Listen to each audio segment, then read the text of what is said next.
बिस्मिल्लाहिर्रहमानिर्रहीम। Dear students, अस्सलाम वालेकुम। स्टूडेंट्स, आज जो हमारा टॉपिक है फोर्थ चैप्टर की 4.3 एक्सरसाइज, इसका क्वेश्चन नंबर 3 जो है आज हम ये स्टार्ट कर रहे हैं।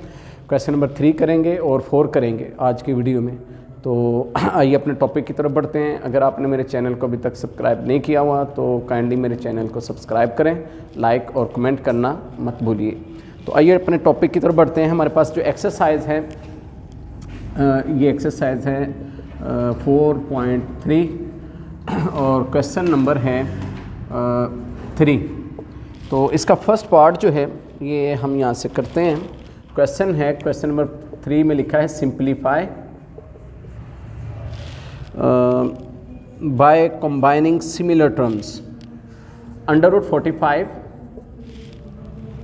-3√20 +4√5। देखिए क्वेश्चन इस तरह simplify by combining similar terms. Students, similar terms, similar terms का मतलब होता है कि एक जैसी जो टर्म्स होती हैं ना, इनको कंबाइन करें, कंबाइन करके इसको सिंप्लीफाई करें, सॉल्व करें, हल करें। देखिए हमारे पास यहाँ पे ये पार्ट फर्स्ट है, इसके अंदर 45 अंडर होती है। हम 45 को तोड़ेंगे छोटी वैल्यू अकॉर्डिंग टू 5 के अकॉर्डिंग, 5 के मुताबिक। मतलब दो मेथड हैं, चाहे तो एक जो आपने एलसीएम सीखा हुआ है, एलसीएम ले लें, फैक्टराइज करें, ठीक है ना।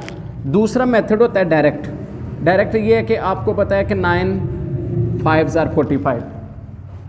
अब 9 5s are 45, लेकिन यहाँ पे स्टूडेंट कंफ्यूज हो जाते हैं। इस मेथड में स्टूडेंट कंफ्यूज हो जाते हैं क्योंकि 45 सिर्फ 9 के टेबल में तो नहीं आता, 3 के टेबल में भी आता है, 15 के टेबल में भी आता है, ठीक है। तो यहाँ पे स्टूडेंट कंफ्यूज हो जाते हैं कि 9 5s are ही क्यों। तो इसका बेहतरीन फिर हाल यही होता है कि आप फैक्टराइज कर लें, मतलब 45 को फैक्टराइज कर लें। 3 के टेबल में 3 1s are 3, 3 5s are 15 और 3 5s are 15 again, 5 1s are 5। तो यहाँ पे फिर ऐसे आ जाता है, मतलब कि 3 × 5 ऐसे। और इसी तरह ये 3 बाहर अंडर रूट के बाहर है, 20 के फैक्टराइज कर लें। 2 2s are 4, 4 5s are 20 +4 √5 as it is. तो ये भी समझे मैंने ऐसे फैक्टराइज ही किया है, मैंने डायरेक्ट लिख लिया 2 2s are 4, 4 5s are 20, ठीक है। मैंने ये इनकी फैक्टराइजेशन कर दी, तोड़ दी इनको। अब इनमें से आप जानते हैं कि जो पेयर बन जाते हैं ना, जैसे ये पेयर बन गया, ये पेयर बन गया, जो पेयर बन जाता है ना अंडर रूट के अंदर, वो अंडर रूट से बाहर आ जाता है, ठीक है। मतलब कि ये 3 का पेयर है, ये अंडर रूट से बाहर आएगा, ये 3 √5 रह जाएगा, 3 बाहर आ गया और 5 अंडर रूट रह गया। यहाँ से 3 ऑलरेडी पहले ही एक बाहर था, 2 का पेयर बना, 2 भी अंडर रूट से बाहर आ गया, 5 अंडर रूट के अंदर रह गया और +4 √5 एज इट इज़। इसको हम कुछ नहीं कर सकते, ऐसे ही रहने देंगे। अब एक स्टेप ये कर लें, 3 √5 -3 2s are 6, 6 √5 +4 √5। स्टूडेंट जो वहाँ पे लिखा था ना सिंप्लीफाई बाय कंबाइनिंग, यहाँ पे था simplify by combining similar terms. अब यहाँ से आपकी बात शुरू होती है सिमिलर टर्म्स। अगर देखें ये √5 ये सिमिलर है, इसी को तो सिमिलैरिटी कहते हैं, एक जैसा होना। ये एक जैसा √5, एक जैसा होने की वजह से इनको हम आपस में प्लस माइनस कर सकते हैं। लेकिन प्लस माइनस क्या होंगे, √5 से बाहर वाला नंबर, ये प्लस का 3 है, ये माइनस का 6 है, ये प्लस का 4 है। तो हम यूँ कर लेते हैं 3 और 4, ये दोनों प्लस के हैं, 3 और 4 7 हो गए ना, प्लस करेंगे तो क्या हो जाएगा, 3 और 4 7 में से 6 माइनस कर दें, रह क्या गया 1 √5। अब अगर 1 हम ना लिखें फिर भी यही पढ़ा जाएगा 1 √5। तो ये आपका आंसर है अकॉर्डिंग टू बुक। इसको अगर चेक कर लिया जाए तो आई थिंक यही आंसर है हमारा, ठीक है। आइए अब सेकंड क्वेश्चन करते हैं। यहाँ पे इसी के आगे कर लेते हैं सेकंड क्वेश्चन। यहाँ पर सेकंड क्वेश्चन में गिवन है 4 √12 +5 √27 -3 √75 प्लस √300। तो अब ये क्वेश्चन है नेक्स्ट वन। तो इसको अगर हम देखें तो इसमें भी अंडर रूट के अंदर डिफरेंट नंबर्स हैं जिनकी हम फैक्टराइज करेंगे।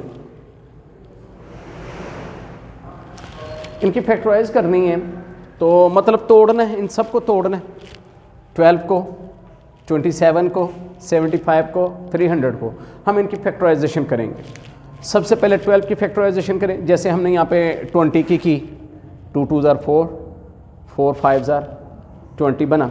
अगर यहाँ पे मैं आपको बताऊँ तो 4 इसकी 12 की अगर करें तो 2 2 ज़ार 4, 4 3 ज़ार 12 होता है। यानी उस समझे मैं इसकी फैक्टराइजेशन ऐसे ही कर रहा हूँ। ये देखिए 12 है ना, 2 6 ज़ार 12, 2 3 ज़ार 6, 3 1 ज़ार 3, तो वही आ गया 2/2/3, यानी 2 × 2 × 3, तो यही लिखा हुआ मैंने भी डायरेक्ट कर दिया। इसी तरह यहाँ पे बात करते हैं, इस पर हमारे पास है 27 को हम तोड़ लें। हमने पीछे मतलब जो ना पढ़े हैं, बहुत सारी इस तरह की चीज़ें पढ़ी हैं। 27 को अगर हम 3 को अगर हम 3 टाइम मल्टीप्लाई करें तो 27 होता है। 3 3 ज़ार 9 और 9 3 ज़ार 27। बात करते हैं 75 की, तो 75 को अब तोड़ेंगे तो 75 को हम इस तरह फैक्टराइजेशन कर लेते हैं इसकी। यहाँ पे 75 अंदर रखा तो 3 के टेबल में 3 1 ज़ार 3, 3 2 ज़ार 6, सॉरी 7 है, 3 2 ज़ार 6, 1 कैरी, 3 5 ज़ार 15 और 5 5 ज़ार 25। तो ये आ गया आपके पास 3 × 5 × 5। और लास्ट वन जो है वो 300 है। अब 300 को हमने जो ना तोड़ना है तो 300 की भी फैक्टराइजेशन कर लेते हैं। यहाँ पे कर लेते हैं पहले 2 के टेबल में 2 1 ज़ार 2, 2 5 ज़ार 10 0, फिर 2 पे 2 7 ज़ार 14, 1 कैरी, 3 5 ज़ार 15, फिर उसके बाद आ जाएगा 3 2 ज़ार 6, 3 5 ज़ार 15 और 5 5 ज़ार 25। तो ये आ गया 2 × 2 × 3 × 5 × 5। तो यहाँ पे हम लिख लेंगे 2 × 2 × 3 × 5 × 5। तो ये आपके पास जो है आ जाएगा, यानी इसकी फैक्टराइजेशन करने से ये हासिल होगा। तो अब हमने इनकी फैक्टराइजेशन सबकी कर ली। अब फैक्टराइजेशन करने के बाद जो है अब हमने क्या करना है, आपको जैसे प्रीवियस क्वेश्चन में मैंने बताया जोन सा पेयर बना वो अंडर रूट से बाहर आ गया। यहाँ पर ये 2 का पेयर बन गया, 4 पहले बाहर है, 2 जो है ये बाहर आ जाएगा, अंदर सिर्फ 3 रह जाएगा। सही है। इसी तरह 5 पहले मौजूद है, यहाँ पे ये 3 का पेयर बन गया, ये 3 बाहर आ जाएगा। अंडर रूट के अंदर 2 होते हैं, पेयर होता है और बाहर सिंगल 1 आता है। ठीक है। इसी तरह यहाँ पे आ जाएंगे, यहाँ पे 3 पहले ही है, यहाँ पे 5 पेयर बना हुआ है, 5 बाहर आ जाएगा, फिर 3 अंदर आ जाएगा। अच्छा, नेक्स्ट क्वेश्चन में 2 भी बाहर आ गया और 5 भी बाहर आ गया, सिर्फ 3 अंदर आ गया। और मज़े की बात देखें, जिस तरह इस क्वेश्चन में अंडर रूट 5 आ गया, इस क्वेश्चन में देखें अंडर रूट 3 और अंडर रूट 3, यानी चारों जगह पे अंडर रूट 3 आ रहा है। यानी जो यहाँ पे बात हो रही है ना सिमिलर टर्म्स की, ये सिमिलर टर्म जो है ना ये बन गई, सिमिलर टर्म जो है ना ये पूरी होगी। ठीक है। तो अब अगला काम ये है 4 2 ज़ार 8 अंडर रूट 3 बन गया, प्लस 5 3 ज़ार 15 अंडर रूट 3 बन गया, 3 5 ज़ार 15 अंडर रूट 3 बन गया, और यहाँ पे 2 5 ज़ार 10 अंडर रूट 3 बन गया। ठीक है जी। अब यहाँ पे इनको हमने करना है प्लस माइनस। ठीक है, इनको प्लस माइनस करना है हमने। तो देखें यहाँ पर एक नज़र अगर देखा जाए तो सवाल बहुत इजी हो जाता है। ये वैल्यू प्लस की है, ये प्लस की है, ये प्लस की है, ये माइनस की, लेकिन ये दोनों सेम नहीं है, और एक प्लस की एक माइनस की है। अगर दोनों सेम हो, एक प्लस की एक माइनस की हो, तो क्या करते हैं, को आपस में काट देते हैं। यानी ये वैल्यू प्लस की माइनस की सेम होने की वजह से कट गई।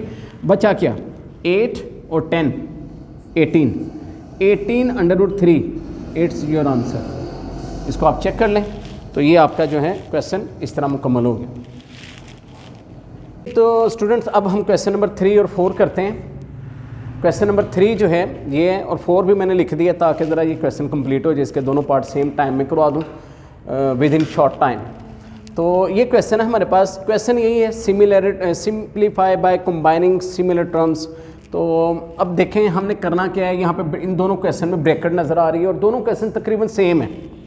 हमने यहाँ पर करना यही है कि ब्रैकेट्स ओपन करनी है, अब ब्रैकेट ओपन होगी तो ब्रैकेट के बाहर वाला जो नंबर है वो अंदर दोनों से मल्टीप्लाई करेगा। मसलन √3 2√3 से मल्टीप्लाई करेगा तो ये बन जाएगा 2√3 स्क्वायर बन जाएगा। ये क्या हुआ?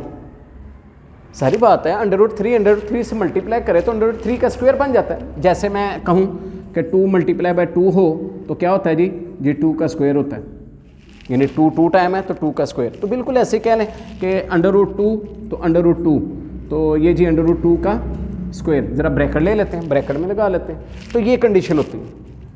इसी तरह √3 को अब इससे मल्टीप्लाई करेंगे तो ये भी यही कंडीशन बनेगी, 3 एज इट इज़, जबकि ये √3 का स्क्वायर। और स्टूडेंट यू नो कि स्क्वायर और अंडर रूट आपस में कैंसिल हो जाते हैं। ये बात पहले भी कई बार हो चुकी है और आप जानते हैं कि स्क्वायर और स्क्वायर रूट आपस में कैंसिल हो जाते हैं। ये स्क्वायर रूट कैंसिल हो गया, ये भी स्क्वायर कैंसिल हो गया, तो बचेगा 2 × 3 और यहाँ पे बचेगा 3 × 3। तो अब ये है कि यहाँ पर दोनों को मल्टीप्लाई कर लें, 2 3 6 और 3 3 9, तो दोनों को प्लस कर लें, 15 आपका आंसर है। इसको आप चेक कर लीजिए। सेकंड क्वेश्चन पे चलते हैं, सेम इसी टाइप का क्वेश्चन है, 100% इसी टाइप का है। ब्रैकेट ओपन करें, 2 को अंदर दोनों नंबर से मल्टीप्लाई करें, 2 6 से मल्टीप्लाई करेगा, 2 6 आर 12, 12 √5।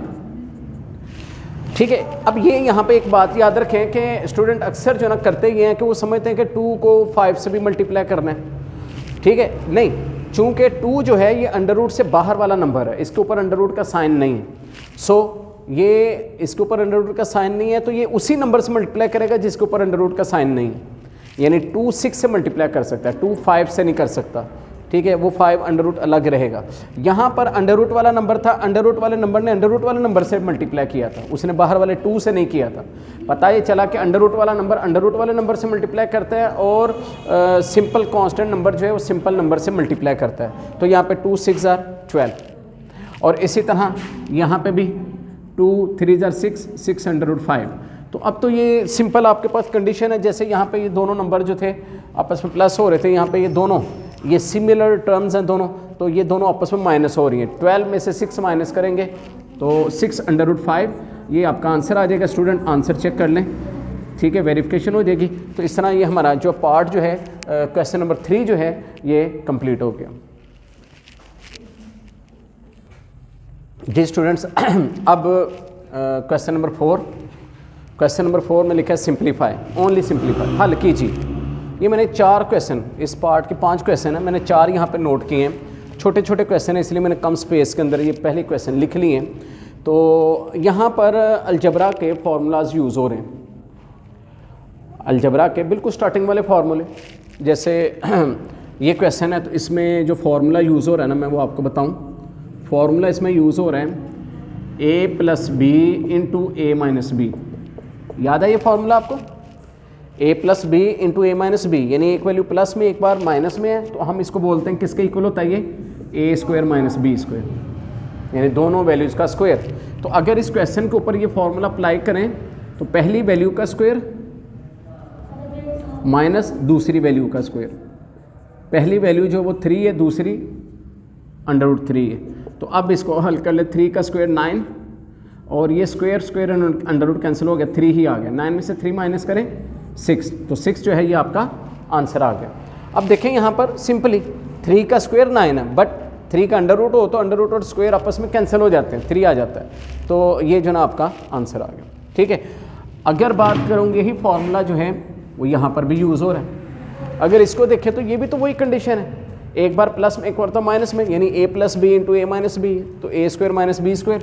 तो इसको सॉल्व करेंगे तो पहली वैल्यू का स्क्वायर माइनस दूसरी वैल्यू का स्क्वायर, तो इस तरह स्क्वायर अंडर रूट कैंसिल होके 5 और यहाँ पे भी स्क्वायर अंडर रूट कैंसिल होके तो 3, तो 5 में से 3 माइनस करेंगे तो 2, तो 2 जो है ये हमारा आंसर आ गया। और ये फार्मूला यहाँ पे भी यूज़ हो रहा है, यानी पहली वैल्यू 2 इसका स्क्वायर माइनस दूसरी वैल्यू 1/√3 का स्क्वायर। अब स्क्वायर अंडर रूट कैंसिल होके ये तो ओनली 2 आ गया, बट यहाँ पे जो है यहाँ पे 1 का स्क्वायर तो 1 आएगा, लेकिन 3 का स्क्वायर अंडर रूट कैंसिल होके ना तो ये आपके पास आ जाएगा 3 ओनली।